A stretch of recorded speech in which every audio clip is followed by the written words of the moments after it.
제가 여기서 성도님들을 보니 참 다양합니다. 이렇게 많은 분들이 모였는데 얼굴을 닮은 사람이 한 명도 없습니다. 얼굴만 다른 게 아니고요, 헤어스타일도 다르고 옷차림도 다릅니다. 또한 삶의 모습은 얼마나 다양하겠습니까? 그럼에도 불구하고 그거 아세요? 우리에게는 공통된 분모가 하나 있습니다. 무엇일까요? 우리는 모두 예수 그리스도 안에서 구원받았습니다. 이런 의미에서 우리는 행운하여, 아니 수지 맞은 인생입니다. 얼마나 감사합니까? 구원 하나만으로도 우리는 하나님 앞에 감사하고 또 감사할 수 있습니다. 이 시간 우리를 구원하신 하나님 앞에 감사와 영광의 박수를 한번 올려드리죠. 자, 우리가 이렇게 구원을 받았어요. 하나님의 품 안에서 살아갑니다. 그럼 이제부터 우리 인생의 고민이 끝이 날까요? 모든 게 형통할까요? 예수님 믿고 구원받았으니 나에게는 그 어떤 아픔도 고통도 없는 것입니까? 사실 주일 성도들의 얼굴을 보면 항상 밝게 웃어요. 얼굴은 웃지만 마음에는 아픔이 있어요. 고통이 있어요. 최근에 제가 성도님들에게 가장 많이 듣는 말이, 목사님, 저 아파요. 이 말이 단순한 통증처럼 들리지 않아요. 그 중에는 의사로부터 암 선고를 받으신 분이 있어요. 자녀의 병을 보며 방황을 보면서 내가 도대체 뭘 잘못했길래 우리 아이들이 이렇게 아파하고 방황할까? 그렇게 자책하는 엄마, 아빠도 있어요. 이렇게 볼 때 고난과 아픔은 늘 현재 진행형이에요. 그렇다면 이런 아픔과 고통을 어떻게 해석해야 할까요? 답은 성경에 있습니다. 성도는 어떤 사람일까요? 성도는 모든 답을 성경에서 찾는 사람이에요. 한번 따라 할까요? 성도는 모든 답을 성경에서 찾는다. 자, 그렇다면 우리가 겪는 아픔과 고통의 문제 해답 어디에 있을까요? 하나님의 말씀 성경에 있습니다. 로마서 8장 28절입니다. 우리가 알거니와 하나님을 사랑하는 자, 곧 그의 뜻대로 부르심을 입은 자들에게는, 함께 읽을까요? 모든 것이 합력하여 선을 이루느니라. 이 말씀의 핵심은 두 가지예요. 두 가지. 첫째는 우리가 알거니와, 둘째 모든 것이. 첫 번째 우리가 알거니와인데요, 우리가 안다, 무슨 뜻일까요? 이 말 진짜야, 사실이야, 틀림이 없어, 우리가 확신해, 이런 뜻이에요. 바울은요, 자기가 쓴 편지에서 무려 이 표현을 30번 이상 또 쓰고 또 기록하고 또 말합니다. 그만큼 확신한 거예요. 우리가 안다, 하나님을 사랑해, 하나님의 뜻대로 부르심을 입었어, 너 이거 믿어? 그러면 모든 것이 합력해서 선이 돼. 이게 강조하는, 바울이 강조하는 오늘의 첫 번째 메시지예요. 두 번째는 모든 것이인데요, 우리에게 일어나는 모든 일이에요. 그 중에 일부, 어떻게 우리 힘으로 할 수 있는 일들 중에 하나, 이런 거 아니에요. 하나도 빠짐없이, 남김없이 싹 다, 이게 모든 것입니다. 우리가 당하는 고통은 물론 아픔, 그리고 기쁨까지 다 포함합니다. 이런 모든 일이 합력해서 선이 됩니다. 이 말을 들을 때 힘이 생기지 않으세요? 위로가 생기지 않으세요? 이 말씀은 성경이 주는 가장 큰 위로요, 소망입니다. 이 말씀을 마음에 새기기를 예수 그리스도 이름으로 축복합니다. 자, 여기에 있어요. 모든 것이 합력해서 선이 된다. 과연 무슨 의미일까요? 이 뜻이 흔히 인생 사람들이 말하는 호사다마일까요? 좋은 일에 무엇이 많다고요? 탈이 많다는 의미잖아요. 우리가 어려움을 당합니다. 아픔을 당하여 고난 당하는 사람들을 보고 또 성도들을 보잖아요. 이렇게 위로하잖아요. 액땜했다 생각해라. 이제부터 좋은 일이 있겠지. 좋은 일이 있기 전에 이런 나쁜 일부터 먼저 생겨. 왜 인생을 호사다마라고 하잖아. 성경이 합력해서 선을 이룬다는 것이 이런 호사다마일까요? 아니에요. 그럼 시간이 흐르고 시간이 지난 다음에 자동적으로 짠 하고 나쁜 일이 선한 일로 바뀔까요? 세상에 그 어떤 나쁜 일도 자동으로 선한 일이 될 수 없습니다.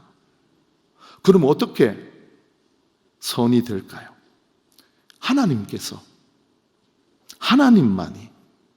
하나님이 친히 모든 일들을 합력해서 선으로 바꾸십니다.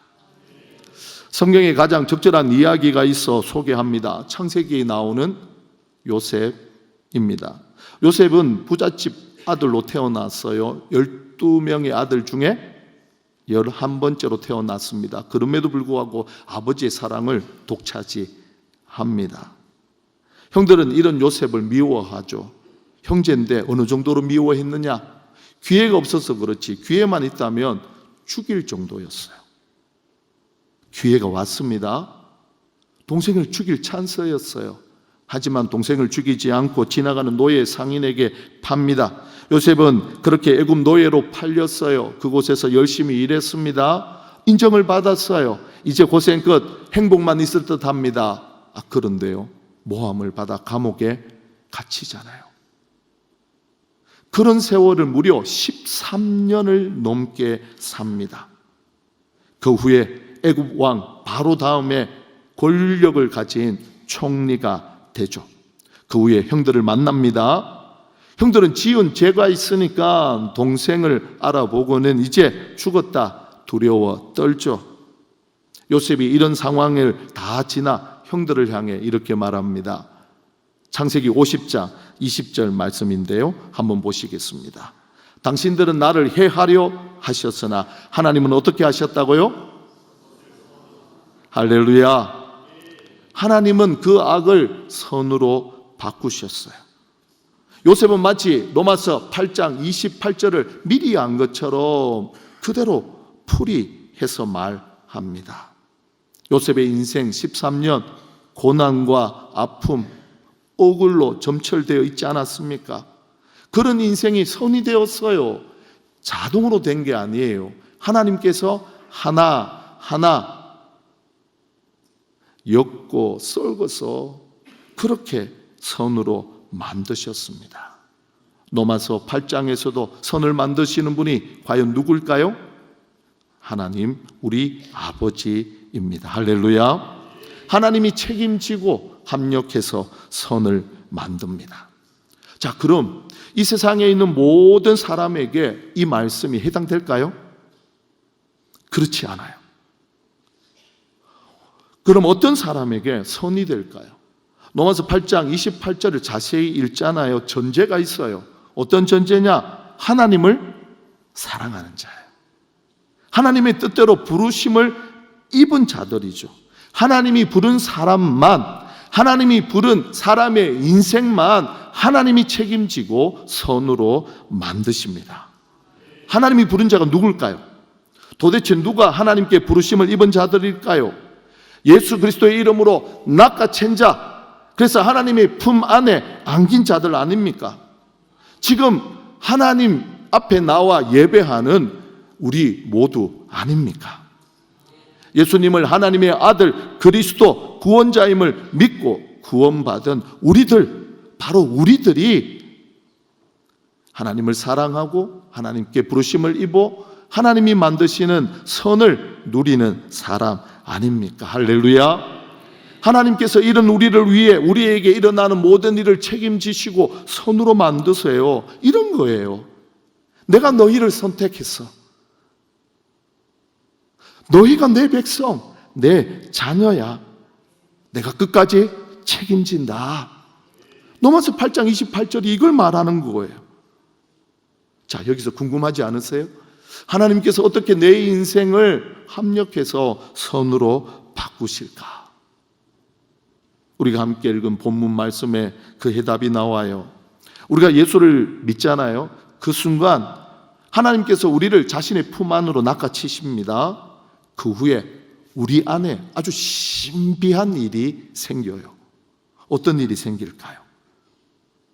하나님의 영이신 성령께서 우리를 성전 삼아 우리 안에 사세요. 그래서 사도 바울은 고린도전서 3장 16절에서 이렇게 말합니다. 너희가 하나님의 성전인 것과 하나님의 성령이, 함께 읽습니다. 너희 안에 계시는 것을 알지 못하느냐. 우리가 어떤 존재라고요? 이전에는 죽을 몸이었어요. 그렇게 죽어 심판받아 멸망당할 인생이었어요. 하나님이 구원하셨습니다. 뿐만 아니라 이제 우리 안에 성령을 보내셨어요. 성령께서 우리를 성전 삼아 우리의 삶을 인도합니다.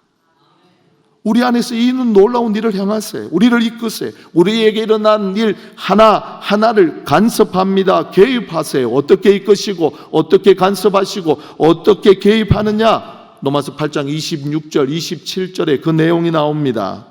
이와 같이 성령도 우리의 연약함을 도우시나니 우리는 마땅히 기도할 바를 알지 못하나 오직 성령이 말할 수 없는 탄식으로 우리를 위하여 친히 간구하시느니라. 마음을 살피시는 이가 성령의 생각을 아시나니 이는, 함께 읽습니다. 성령이 하나님의 뜻대로 성도를 위하여 간구하십니다. 할렐루야. 우리가 고통을 당합니다. 아픔을 만나요. 더 심각한 문제는 이런 고통과 아픔에서 내가 뭘 해야 할지, 어디로 가야 할지 모른다는 거예요. 이게 우리의 연약함이에요. 다른 사람이 당하는 아픔과 고통일 때는 권면할 수 있어요. 이렇게 해라 저렇게 해라 길이 보이는 것 같아요. 근데 중요한 건 내가 아프면, 내가 고통을 당하면 어디로 가야 할지, 무엇을 해야 할지 전혀 몰라요. 이게 우리의 나약함이거든요. 우리의 연약함이에요. 성령께서 이걸 누구보다도 잘 알고 계셔요. 그래서 성령 하나님이 우리 안에서 우리를 통해 하나님 앞에 친히 간구하고 탄식합니다. 제가 이런 성도들을 참 많이 봤어요. 그 중에 한 분의 말이 아직도 제 머리에, 제 기억 속에 생생해요. 목사님, 이걸 어떻게 해야 할지 모르겠어요. 방바닥을 빙빙 돌며 이 가슴을 쥐어짜는데 어떻게 해야 할지 모르겠어요. 우리도 이럴 때 있잖아요. 이때 우리 안에 계신 성령님께서 어떻게 하신다고요? 말로는 설명이 불가능한, 말로는 설명할 수 없는 탄식으로 중보하세요. 하나님의 뜻을 따라 하나님 앞에 기도합니다. 그렇게 성령께서 우리를 이끌어 가세요. 우리를 인도하시고 우리 일 하나하나를 간섭하세요. 이때 우리가 어떻게 해야 할까요? 어떻게 반응할까요? 성령과 한 방향, 같은 방향으로 가야죠. 기도 자리에 가야죠.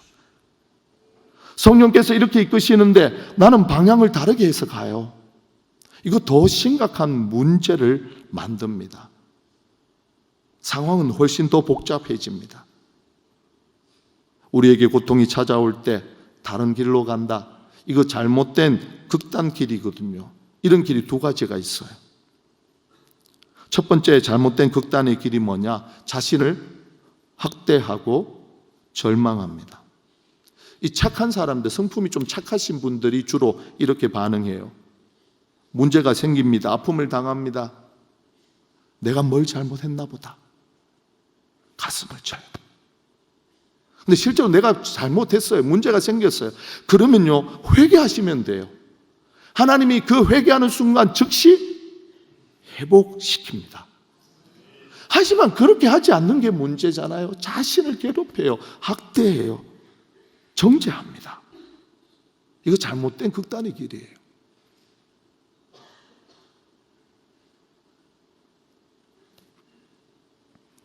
두 번째 잘못된 극단 길이 있는데요.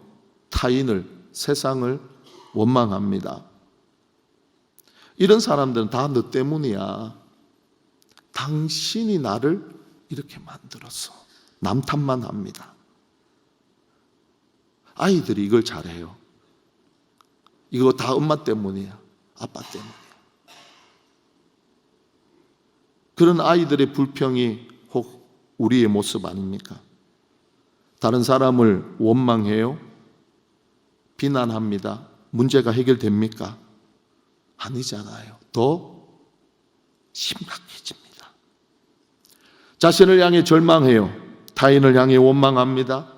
모두 방향을 잘못 잡았어요. 애초에 그 길은 해답의 길이 아니에요. 이렇게 잘못된 방향을 향해 계속 가잖아요. 어떻게 됩니까? 병들어요. 아파요. 몸이 아파도 일상이 불편한데 계속 아프면 일상이 불가능할 수 있어요. 그래도 몸만 아프면 약이라도 있잖아요. 먹으면 효과가 있어요.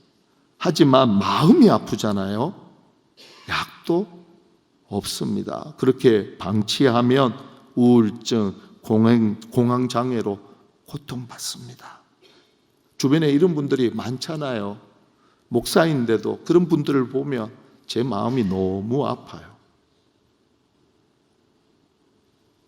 문제와 아픔을 만났을 때, 고통 가운데 있을 때 바라볼 건요, 나도 타인도 아니에요.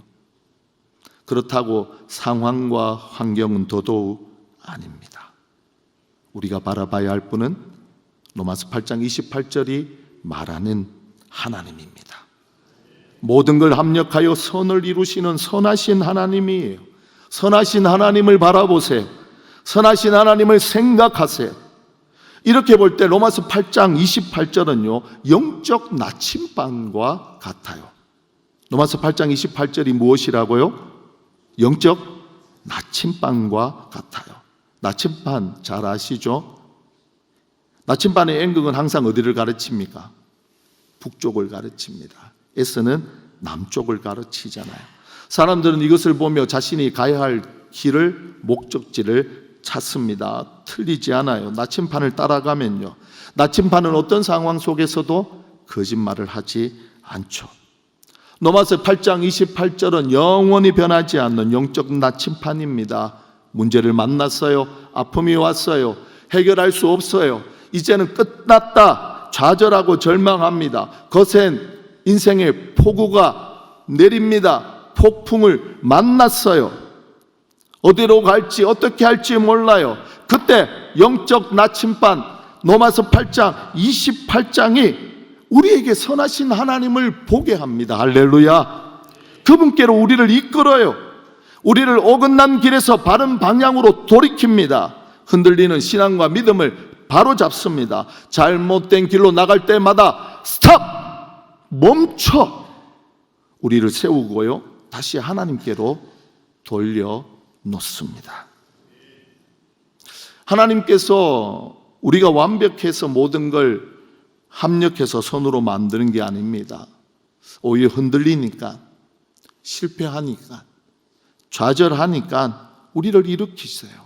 어떻게 해요? 성령으로 우리를 이끄시는 거죠. 성령께서 우리 안에서 우리를 통해 말로는 도저히 설명이 불가능한 탄식으로 하나님 앞에 기도합니다. 이렇게 로마서 8장 28절을 영적 나침반으로 삼고 보면서 방향을 정하잖아요. 선하신 하나님께 믿음을 고정합니다. 그러면 그 순간 성령 하나님께서 지금까지 일어났던 모든 일을 합력해서 오늘의 선으로 바꾸십니다. 그러니까요. 내가 지금 어떤 상황을 겪든지, 어떤 감정을 품든지 가장 먼저 점검할 게 이 질문입니다. 나는 지금 누구를 향하는가? 나는 지금 누구를 향해 서 있는가? 나를 향해 서 있습니까? 다른 사람을 향해 서 있습니까? 아니면 하나님을 향하고 계십니까? 성도님들은 지금 어디를 향하세요? 선하신 하나님께 방향을 잡으세요. 그 순간 하나님께서 모든 걸 합력해서 선을 이루십니다. 증거 있냐고요? 있죠. 너무너무 많습니다. 그 중에서 하나를 소개할게요. 선하신 하나님이 이 땅 위에 자행된 최악을 선으로 만드셨어요. 우리 주 예수 그리스도의 십자가입니다. 십자가는 당시 로마 사람들이 나라를 정복하려고 일어났던 죄인들을 죽이는 사형틀이었어요. 그리고 성경에서 보면 나무에 사람을 달잖아요. 하나님께 저주받은 거예요. 그 십자가에 우리 주님이 달렸어요. 하나님의 아들이 못 박혀 죽으셨어요. 최악이잖아요. 그런 십자가를 선하신 하나님께서 우리를 구원하시고 하나님이 택하신 자를 구원하시는 도구, 선으로 만드셨습니다. 할렐루야. 자, 그렇다면 이 땅 위에 자행된 가장 최악인 십자가를 선으로 만드신 하나님께 못 바꿀 악한 일이 무엇이 있겠습니까? 이렇게 볼 때 하나님께서 제 인생을 선으로 만드신 걸 너무너무 많이 경험했습니다. 21살 때 하나님께서 예수님을 통해 저를 낚아채셨어요. 하나님 품 안에 안아주셨어요. 그리고 도우는 목사님, 담임 목사님을 만나 목회의 길을 걷게 하셨어요. 미국 유학을 떠난다고 캐나다에 갔다가 1년 만에 실패하고 돌아왔습니다. 하나님은 그런 저를 위해 총신대학교 신학대학원을 합격시켜 주신 선으로 바꾸셨어요. 목회를 하다가 담임 목사님과 함께 주님의 교회 한성에 부임을 했습니다. 한 1년 반 사역을 하고 난 이후에 사임을 하고 뉴질랜드로 훌쩍 떠났습니다. 그곳에 있던 저를 하나님께서 또 제 인생을 선으로 만드셔서 주님의 교회 산서울에 담임을 시키셨어요. 13년 정말 열심히 일했습니다. 하나님의 일을 다 했다고 여기자 사임을 하고 작년에 그렇게 교회를 나왔습니다. 그런데 하나님께서 다시 저를 담임 목사님을 통해 주님의 교회 한성으로 불러주셨습니다. 모든 걸 하나하나 하나님이 엮으셔서 선으로 아름다운 보석으로 만들어 주셨습니다. 이제 성도님들 차례입니다. 성도님들에게도 우리 하나님은 선하신 분이십니다. 어떻게 하시겠어요? 이 시간 방향을 정하세요. 방향은 믿음을 결정합니다. 방향은 결국 우리의 마지막을 결정합니다. 어떤 인생의 폭풍과 폭우를 만나셨습니까? 로마서 8장 28절을 영적 나침판으로 삼으십시오. 이 영적 나침판이 보여주는 선하신 하나님 앞에 나가십시다. 그 하나님을 향해 방향을 잡고 뚜벅뚜벅 걸어가요. 그 순간 우리 안에서 성령 하나님이 말할 수 없는 탄식으로 친히 간구하시고 하나님의 뜻대로 기도하셔서 그 선하신 자리까지 우리를 이끌어 주십니다. 하나님이 모든 걸 합력해서 선을 이루십니다. 100% 확실합니다. 이 은혜가 있기를 예수 그리스도 이름으로 축복합니다.